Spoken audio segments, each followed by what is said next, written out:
So away we go, guys. How we feeling? Long week. Yeah. It's good to see you. Late night last night. Gun shy. I'm gun shy. Yeah. Not a good week. It threw up a few surprises this week. Yeah. Not a good week for the citizens of Paris or Madrid. Not as big a surprise as my boiler leaking this morning. That was a lot of fun. Yeah. The technician, though, is having a great weekend. Your technician did very well out of it, I'm sure. Oh, well, yeah, especially when he comes out and he starts pulling other parts of the boiler apart and then tells you that you need a full new boiler. Yeah. You know the worst thing is? Yep. Situations like that, you never know whether they're taking the mickey at you or not. I mean, they walk in and they look at it and they go, oh. How did they go? Oh. Yeah. It's like, I don't like the look of that. yeah. I got here just in time. Yeah, I know, by the way. It's going to snow on Sundays. Yeah. Don't want your boiler to go out. It's going to get cold. You don't want your family to be cold. Yeah. And funny, I've got one in the back of the van just like this. Yes. But for you, especially, I can put it in today. Yeah, I can put it in today. Paolo Bandini is with us. He doesn't have to worry about snow on Sunday. But Paolo, many of the residents of the city of Rome perhaps wondering, how does Claudio Ranieri keep on getting such great jobs? This is Dan with his first question. I don't know if the citizens of Rome are necessarily thinking that quite so much. I mean, he's got a lot of goodwill stored up for him, certainly amongst Roma supporters going back.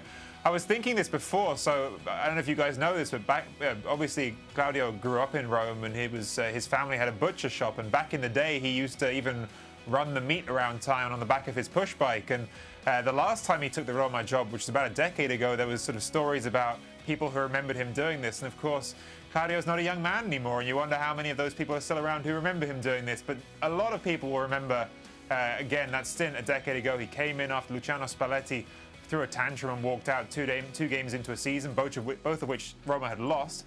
And Claudio took them all the way to second and ran into really close for the title that year, and actually did a really good job at the time.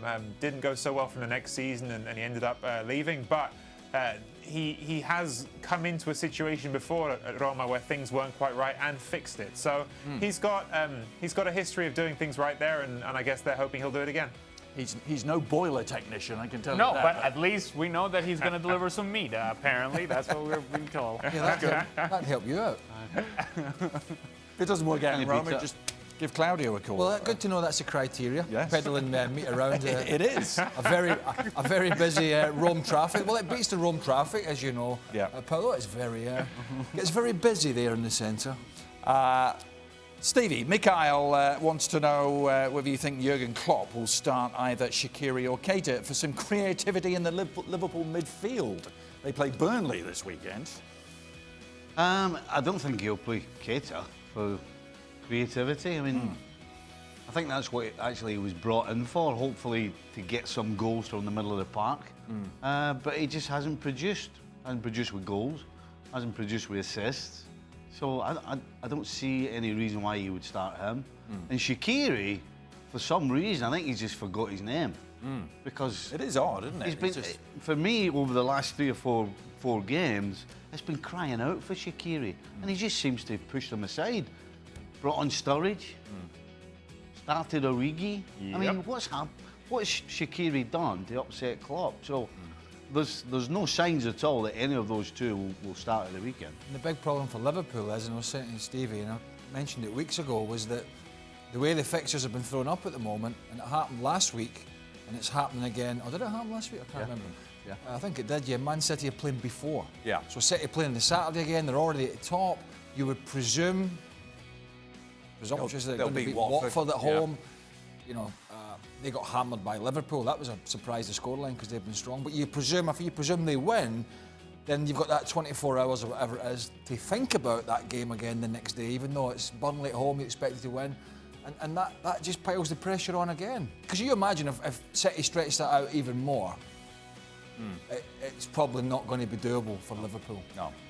You think Jurgen Klopp does resist the urge to tinker with things? To this extent, I mean, Shaqiri or Keita. Well, if the question is Keita for creativity, no. And Shaqiri, I don't know where he's been, so no. No, he is in the doghouse, quite clearly. Paolo, go back out to you. Hamuda, is there any chance, looking into the near future for Juventus, any chance that Pep Guardiola leaves Manchester City for Juventus?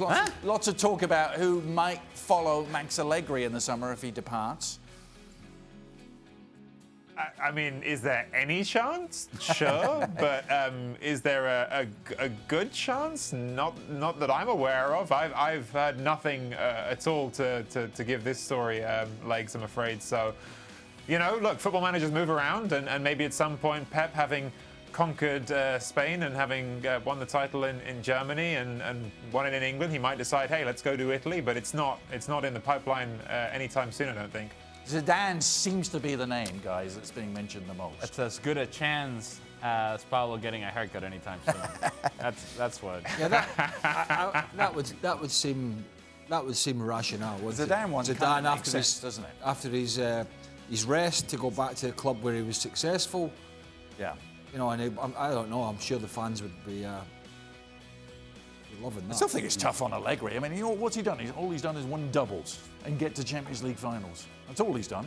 If I were Allegri, I would say, all right, this is not good enough for you guys. See you guys later. Take care, and let's go play golf, right, Steve? Absolutely. That's it. Yeah. But they won't, will they?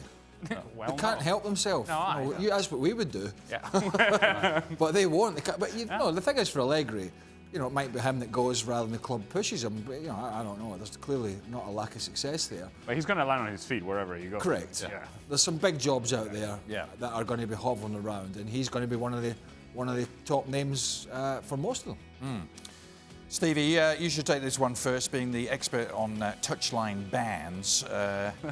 Ashish wants to know, was Mauricio Pochettino rightly punished? What's the impact of a touchline ban on a game? With Pochettino not there, can Spurs do what they need to do against Southampton? Absolutely, 100%. When the guy in charge is not on the sideline, it affects the team. There's no question.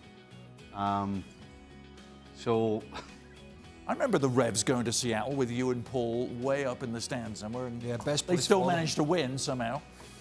Well, we did, but I think he was just a genius. I think the fact You were shouting. I don't think it was the fact that I was not in the bench. I think the fact that Paul got sent off sort of charged the boys up, to be honest, because they can see what was going on was wrong. So from that point of view, it maybe helped that Paul gets sent off, but certainly, listen. And it's not just games, you know. See, training is probably worse. Because if the head guy's not there, people will take the day off. Right. Some will, guaranteed.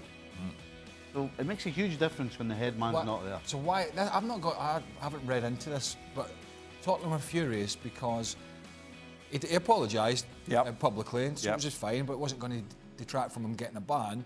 But they were furious that Klopp never got a ban.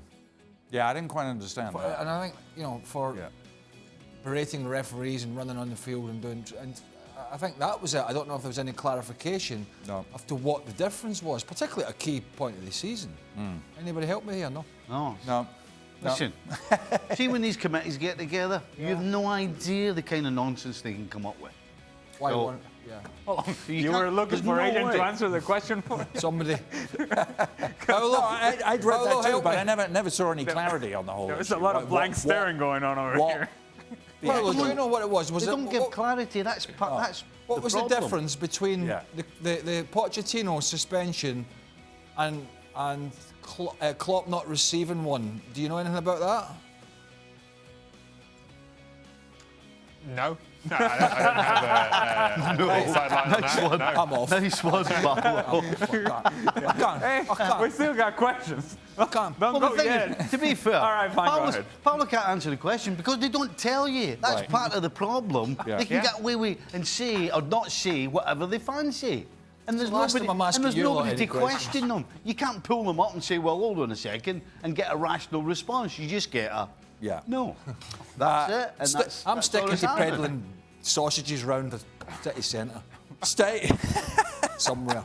We've had meat deliveries. We've had boiler technicians, and now some peddling of sausages. Staying with Spurs, Matt wants to know, with rumours about Spurs' stadium being named after an athletic company with 4 letters beginning with an N. Yeah. How do you guys pronounce that athletic company with 4 letters? Well, we can't say it if you can't say it. Well, I didn't want to say it because then that's well, we're not getting in trouble just because you sod you. Paolo, how do you say that? How do you say that particular athletic company beginning with an N? I can't think what athletic company you possibly mean that has 4 letters and starts with an N. Well, how do you say Spike? Well, I say Nike. I'd say Nike, but some people say. Would you say Spiky? No, I wouldn't say Spiky. But I grew up saying Nike. You did? And then I came to this country, and apparently it's Nike. And when I say Nike, people looked at me very weird. I say Nike. Yeah, there's a big Nike.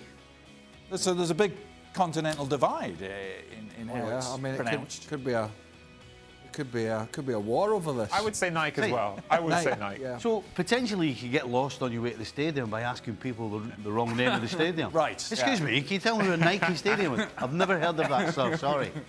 But it's Nike for you, Paolo. Is that right?